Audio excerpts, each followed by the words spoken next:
అందరికీ నమస్కారం. Srilatha devotional facts ఛానల్కి స్వాగతం. ఈరోజు మనం ఉగాదిలోపు ఈ కథను ప్రతి ఒక్కరూ తప్పకుండా వినాలి. శివుడు పార్వతీదేవికి చెప్పిన కథ. ఒకసారి పార్వతీదేవికి శివుడితో మాట్లాడుతూ, స్వామి, మనిషి ఎంత దురదృష్టవంతుడైనా కానీ బ్రహ్మ ముహూర్తంలో ఉదయాన్నే నిద్రలేస్తే చాలా సుఖంగా ఉంటారు. ఎందుకు? అసలు బ్రహ్మ ముహూర్తం యొక్క గొప్పతనం ఏమిటో నాకు వివరంగా చెప్పండి అని అడిగింది. అప్పుడు శివుడు మాట్లాడుతూ ఇలా అన్నాడు, దేవి, ఈ ప్రశ్నకు సమాధానం నేను నీకు ఒక కథ ద్వారా చెబుతాను. కాబట్టి ఈ కథను శ్రద్ధగా విను. ఈ కథను పూర్తిగా విన్న ఏ వ్యక్తి అయినా సరే ఈ అవకాశాన్ని తాను వదులుకోడు. బ్రహ్మ ముహూర్తం యొక్క రహస్యం మొత్తం జీవితాన్ని మారుస్తుందని తెలుసుకున్న శివుడు కథ చెప్పడం ప్రారంభిస్తాడు. పరమ పవిత్రమైన ఈ కథను సాక్షాత్తు పరమశివుడు పార్వతీదేవికి చెప్తున్న ఈ కథను ఎవరైతే భక్తి శ్రద్ధలతో వింటారో వారికి ఆ పరమేశ్వరుడు మీ నిలిచిన పనులను పూర్తి అయ్యేలా చేస్తాడు, మీ కష్టాలన్నీ తీరుస్తాడు. కాబట్టి భక్తి శ్రద్ధలతో ఈ కథ వినండి. పరమశివుడు మాట్లాడుతూ, ఓ పార్వతీదేవి, ఇది చాలా కాలం కిందటి మాట. కాశీపట్టణంలో దినేశుడు అనే ఒక బాలుడు ఉండేవాడు. ఆ అబ్బాయి చాలా మంచివాడే, కానీ అతడికి ఒక చెడ్డ అలవాటు ఉంది. అదేంటంటే ఆలస్యంగా నిద్రపోవటం, ఉదయం తొందరగా లేవకపోవటం. ఇది అతనికున్న చెడ్డ అలవాటు. ఉదయాన్నే అతన్ని లేపేందుకు కుటుంబ సభ్యులు అనేక ప్రయత్నాలు చేసేవారు, కానీ రోజు ఉదయం ఆలస్యంగా లేచేవాడు. ఉదయం 9 వరకు ఆ బాలుడు లేచేవాడు. చిన్న పిల్లాడే కదా, పెద్దయ్యాక అతని అలవాటు మారిపోతుందిలే అని అనుకొని కుటుంబ సభ్యులు భావించారు. కానీ ఆ పిల్లవాడు పెద్దవాడు అయ్యాడు, కానీ అతని అలవాటు ఏమీ మారలేదు. ప్రపంచంలో ఎన్నో మార్పులు జరుగుతున్నాయి, కానీ ఆ పిల్లవాడు మాత్రం ఏ రోజు కూడా బ్రహ్మ ముహూర్తంలో నిద్ర లేవలేకపోయాడు. ఈ అలవాటుతో అతని తండ్రి చాలా కలత చెందాడు. ఆ బాలుడి అలవాటు కారణంగా భయంకరమైన ప్రతికూల శక్తులు అతన్ని చుట్టుముట్టాయి. దీంతో అతను అందరికీ సమాధానాలు చెప్పుకోలేక రోజంతా ఆందోళనకు గురయ్యేవాడు. ఈ ప్రభావం అతని ఆరోగ్యంపై పడింది. తన స్నేహితులందరూ జీవితంలో విజయం సాధించారని తెలుసుకున్న ఆ బాలుడు మరింత ఆందోళన చెంది దేవుణ్ణి జపించడం ప్రారంభించాడు.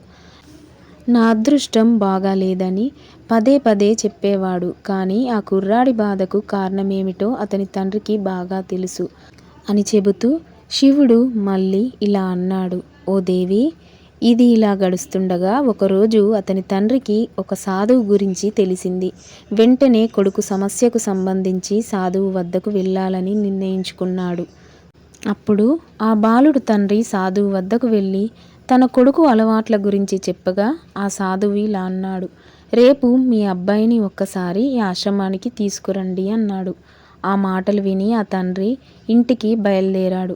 తన కొడుకును సాధువు దగ్గరకు వెళ్ళు అని నేరుగా కోరితే అతను ఇప్పటికే సిద్ధంగా ఉండడు అని అతనికి తెలుసు. అందుకే అతను కొడుకు దగ్గరకు పిలిపించి, మీ స్నేహితులందరూ జీవితంలో విజయం సాధించారు కదా, నీకు విజయం రావాలని లేదా అని అన్నాడు. ఎందుకు లేదు నాన్నగారు, కానీ నేను నా స్నేహితులను వారు విజయ రహస్యం గురించి అడిగినప్పుడల్లా వాళ్ళు ఏమీ జవాబు చెప్పరు అని అన్నాడు. అప్పుడు అతని తండ్రి మాట్లాడుతూ, వాళ్ళంతా ఎందుకు విజయవంతులయ్యారో తెలుసా, నాకు ఆ సీక్రెట్ తెలిసింది అని చెప్పాడు తండ్రి. అప్పుడు ఆ కుర్రాడు కుతూహలంగా అడిగాడు, మీకేం తెలుసో నాన్నగారు, దయచేసి చెప్పండి అన్నాడు. అప్పుడు ఆ తండ్రి మాట్లాడుతూ, రేపు ఉదయం నువ్వు ఒక సాధువు ఆశ్రమానికి వెళ్ళి అక్కడ అతన్ని కలవాలి. నువ్వు సమయానికి అక్కడికి చేరుకుంటే అతను ఒక మంత్రాన్ని చెబుతాడు. అది నిన్ను విజయవంతమయ్యేలా చేస్తుంది. కానీ ఇక్కడే ఒక సమస్య ఉంది అన్నాడు. దాంతో ఆ బాలుడు ఆశ్చర్యపోయి, ఏమి ఆ సమస్య ఉందో చెప్పండి త్వరగా అన్నాడు. సమస్య ఏమిటంటే నువ్వు నిద్రపోయి లేచేసరికి అతని కలిసే సమయమంతా అయిపోతుంది అన్నాడు. ఇది విన్న ఆ బాలుడు ఆత్మవిశ్వాసంతో ఇలా అన్నాడు, సరే నాన్న, నేను ఈరోజు రాత్రంతా మెలుకొని ఉంటాను. ఉదయాన్నే సాధువును కలవడానికి వెళ్తాను అన్నాడు.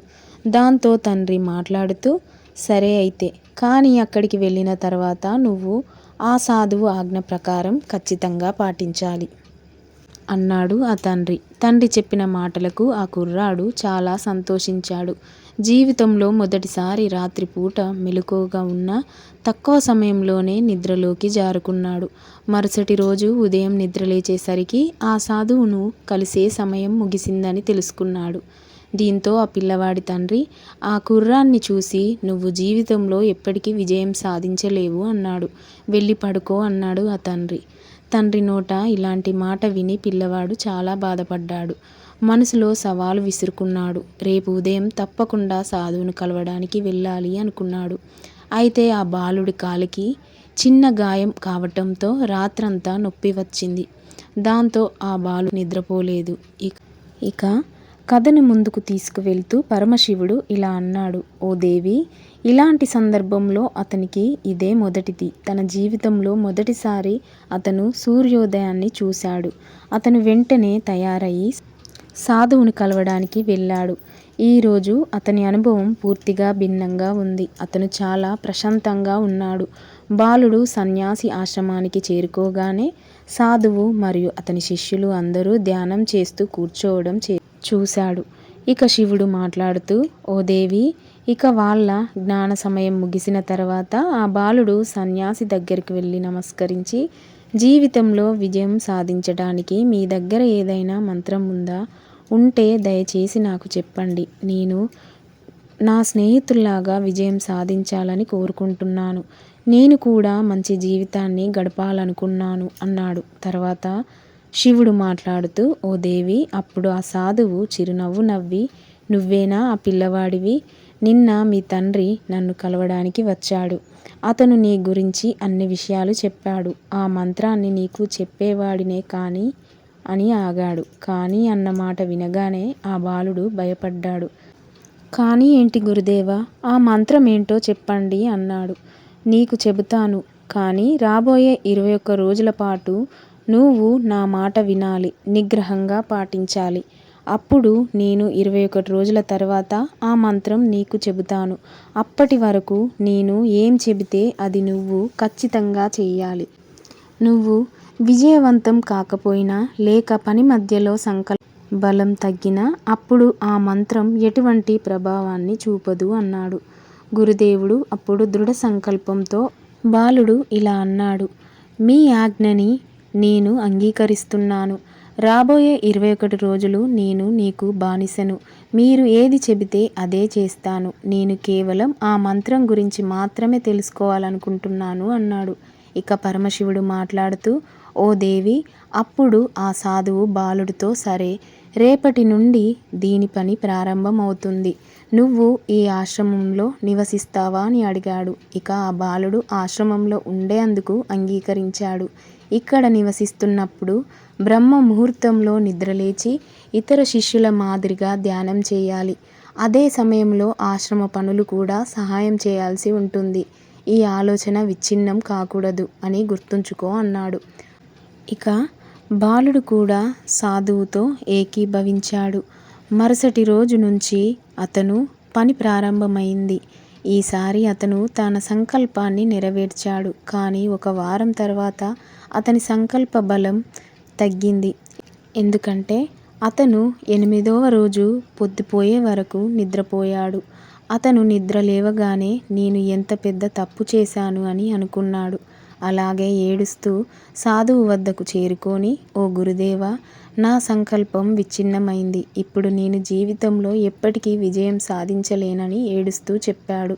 అప్పుడు ఆ సాధువు అతనికి నచ్చచెప్పి, మళ్ళీ ఒకసారి ప్రారంభించు అని సంకల్పం తీసుకో నాయనా అన్నాడు. అప్పుడు ఆ బాలుడు సాక్షాత్తు మాట్లాడుతూ, ఉదయాన్నే లేవలసిన అవసరం ఏముంది? ఇక్కడ ప్రజలందరూ ఇంత తొందరగా ఎందుకు లేస్తారు అని అడిగాడు. దీంతో సాధువు ఆ బాలుడికి నచ్చచెబుతూ ఇలా అన్నాడు. ఉదయం లేవడం వెనుక, అంటే బ్రహ్మ ముహూర్తంలో నిద్ర లేవటం వెనుక ఒక శాస్త్రం దాగి ఉందని వివరించాడు. దాంతో ఆ కుర్రాడు మాట్లాడుతూ, దయచేసి నాకు దీని గురించి చెప్పండి అన్నాడు. దీంతో సన్యాసి మాట్లాడుతూ, నాయనా, రాత్రి సమయాన్ని 4 భాగాలుగా విభజించారు. ఇందులో మొదటిది రుద్రకాలం. ఈ సమయం సాయంత్రం 6 నుండి 9 గంటల వరకు ఉంటుంది. రెండవది రాక్షస కాలం. దీని సమయం రాత్రి 9 నుండి 12 గంటల వరకు ఉంటుంది. ఇక మూడవది గాంధర్వ కాలం. దాని సమయం అర్ధరాత్రి 12 గంటల నుండి 3 గంటల వరకు ఉంటుంది. చివర్లో వచ్చే దాన్ని మనోహర్కాలు అంటారు. ఈ సమయాన్ని బ్రహ్మ ముహూర్తం లేదా అమృత కాలం అని కూడా పిలుస్తారు. దీని సమయం తెల్లవారుజామున 3 గంటల నుండి ఉదయం 6 గంటల వరకు ఉంటుంది. యావత్ ప్రపంచంలోని ప్రతికూల శక్తులు అన్నీ నిద్రాణ స్థితిలో ఉండే సానుకూల శక్తులు చురుగ్గా ఉండే సమయం ఇది. బ్రహ్మ ముహూర్తం అంటే దైవ ముహూర్తం. బ్రహ్మ ముహూర్తం యొక్క అర్థం దేవతలు సంచరించే సమయమని చెబుతూ సాధువు ఇలా అన్నాడు. ఈ సమయంలో దేవతలు భూమిపై సంచరిస్తూ ఉంటారు. ఈ సమయంలో మేలుకొని మనుషులపై వారి యొక్క సానుకూల ప్రభావం పడుతుంది. బ్రహ్మ ముహూర్తం అనేది ఎలాంటి సమయం అంటే ఈ సమయంలో మనిషి యొక్క మనసు పూర్తిగా శూన్యంగా ఉండి ఏ విధమైన ఆలోచన లేకుండా ఉంటుంది. ఆ సమయంలో మనిషి తన పుస్తకాన్ని తెరిచి పాఠాన్ని అధ్యయనం చేస్తే దాన్ని ఎప్పటికీ మర్చిపోడు, అలాగే గుర్తుండిపోతుంది. జ్ఞానాన్ని అర్థం చేసుకోవడానికి మనం ప్రయత్నించే సమయం ఇది. ఈ కారణంగానే ఆశ్రమంలోని శిష్యులందరూ, ప్రపంచంలోని ఎందరో ధ్యానులు బ్రహ్మ ముహూర్తంలోనే నిద్రలేస్తారు. పురాతన కాలంలో కాంతి వనరులు లేనందువలన ప్రజలు తమ రోజును సూర్యాస్తమయంతో ముగించి సూర్యోదయంతో ప్రారంభించేవారు. ప్రకృతి అనుగుణంగా మనిషి బతికేవాడు. ఇది ఒక ప్రాచీనమైన పద్ధతి అని చెబుతూ పరమశివుడు మళ్ళీ ఇలా అన్నాడు. ఓ దేవి, అప్పుడు ఆ బాలుడు మాట్లాడుతూ, సరే గురువుగారు, నేను రేపటి నుండి మళ్ళీ నా సంకల్పాన్ని ప్రారంభిస్తాను. కానీ బ్రహ్మ ముహూర్తంలో లేచిన తర్వాత నేను ఏం చేయాలి అని అడిగాడు. అప్పుడు సాధువు మాట్లాడుతూ, బ్రహ్మ ముహూర్తంలో ఏం చేయాలో, ఎలా చేయాలో నేను చెబుతాను, జాగ్రత్తగా విను అన్నాడు. అన్నిటికంటే ముందుగా భూమాతపై కాలు మోపి ముందు లేచి భూమాతకు నమస్కరించాలి. తర్వాత మీ 2 అరచేతులను చూడాలి. అలాగే ఈరోజు సూర్యోదయాన్ని చూసే అవకాశాన్ని ఇచ్చినందుకు దేవుడికి కృతజ్ఞతలు తెలియజేయాలి. దీని తర్వాత నిత్యకర్మలు మరియు స్నానాలు ఆచరించాలి. స్నానం అనేది శరీరానికి మాత్రమే కాకుండా మనసు యొక్క స్వచ్ఛతను కూడా పెంచుతుంది. స్నానం చేసిన తర్వాత ధ్యాన ప్రక్రియ ఉంటుంది. బ్రహ్మ ముహూర్తంలో ధ్యాన వ్యవధి 21 రోజుల వరకు ఉంటుంది. ఈ ప్రక్రియను ఎప్పుడు చేస్తారంటే మీ కోరికలు తీరినప్పుడు చేయటం జరుగుతుంది. ఇది ఎలాంటి సమయం అంటే ఒక వ్యక్తి తన ఆజ్ఞ చక్రం సక్రమం చేయటానికి పనిచేసే సమయం ఇది అని చెబుతూ శివుడు మళ్ళీ ఇలా అన్నాడు. ఓ దేవి, అసలు 2 కనుబొమ్మల మధ్య ఆజ్ఞ చక్రం ఉంటుంది. దీనిని సంకల్ప స్థలం అని కూడా అంటారు. ఈ చక్రంపై జ్ఞానాన్ని కేంద్రీకరించి మన కోరికలను పదే పదే పునరావృతం చేస్తుంటే ఆ కోరిక కేవలం 21 రోజుల్లోనే పూర్తిగా నెరవేరుతుంది. ఒకవేళ మీ మనసులో తీరని కోరిక ఉండి దాన్ని మీరు నెరవేర్చుకోవాలి అనుకుంటే అన్నిటికంటే ముందుగా ఆ కోరిక ఏమిటో నివృత్తి చేసుకోవాలి. మీకు ఏం కావాలో ఖచ్చితంగా నిర్ణయించుకోవాలి. దీని తర్వాత జ్ఞాన పద్ధతిని ప్రారంభించాలి. బ్రహ్మ ముహూర్తంలో స్నానం చేసిన తర్వాత గాలి ప్రవేశించే ఒక ప్రదేశాన్ని ఎంచుకోవాలి. ధ్యానంలో శుద్ధ ప్రాణవాయువు అనేది ఎంతో ముఖ్యం. ధ్యాన భంగ్యంలో వెన్నుముకను మరియు మెడను నిటారుగా ఉంచాలి. సుఖాసన స్థితిలో 2 చేతులను మోకాళ్ళపై ఉంచి కళ్ళు మూసుకొని కూర్చోవాలి. చేతులు పిడికళ్లను మూసివేసి 2 నుండి 3 నిమిషాల పాటు పూర్తిగా నిశ్శబ్దంగా ఉండాలి. మీ శరీరం నిశ్చలంగా ఉన్నప్పుడు, మీ శ్వాస కూడా ప్రశాంతంగా ఉన్నప్పుడు ఆ తర్వాత మీ దృష్టిని అంతా ఆజ్ఞచక్రం మీద పెట్టాలి. ఈ సమయంలో దీర్ఘంగా శ్వాస తీసుకొని శ్వాసను అలాగే ఆపి ఉంచండి. అనగా శ్వాసను వదలకుండా అలాగే కూర్చోవాలి. ఈ సమయంలో మీ కోరికను మీ మనసులో పునరావృతం చెయ్యండి. అలాగే మీ మనసుతో ఇష్టదేవతలను మరియు గురువులను తలుచుకోవాలి అని చెబుతూ సాధువు మళ్ళీ ఇలా అన్నాడు.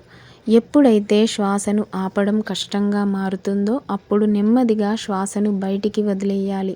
ముక్కు నుంచి శ్వాసను తీసుకొని దాని నోటి నుండి వదిలేయాలి. ఈ ప్రక్రియను ప్రతిరోజు 3 నుండి 4 సార్లు పునరావృతం చెయ్యండి. ఇలా ప్రతిరోజు చేయటం వలన మీ కోరిక అనేది శుద్ధ చేతన మనసుకు ఖచ్చితంగా చేరుతుంది. అది మెదడికి చేరుతుంది. దీనివల్ల ఆ కోరిక అనేది త్వరలోనే నెరవేరుతుంది. దీనివల్ల ఆజ్ఞ చక్రమం సక్రమమై అలా మన ఆజ్ఞను త్వరగా నెరవేరుస్తుంది. శ్వాసను అదిమి పట్టే సమయంలో శ్వాసను వదలకుండా అలాగే ఉన్నప్పుడు శరీరంలో అత్యవసర పరిస్థితి ఏర్పడుతుంది. తద్వారా మీరు పనికిరాని విషయాల గురించి ఆలోచించడం మానేస్తారు. బ్రహ్మ ముహూర్త సమయంలో భగవంతుడి ప్రత్యేక అనుగ్రహం ఉంటుందని, ఈ సమయంలో ఎవరైనా ఒక వ్యక్తి తన కోరికను పునరావృతం చేస్తే వాళ్ళ కోరిక అనేది సాధ్యమైనంత త్వరగా నెరవేరుతుందని చెబుతూ శివుడు మళ్ళీ ఇలా అన్నాడు. ఓ దేవి, ఈ విధంగా ఆ సాధువు ఆ బాలుడికి బ్రహ్మ ముహూర్తం గురించి ప్రాముఖ్యతను వివరించారు.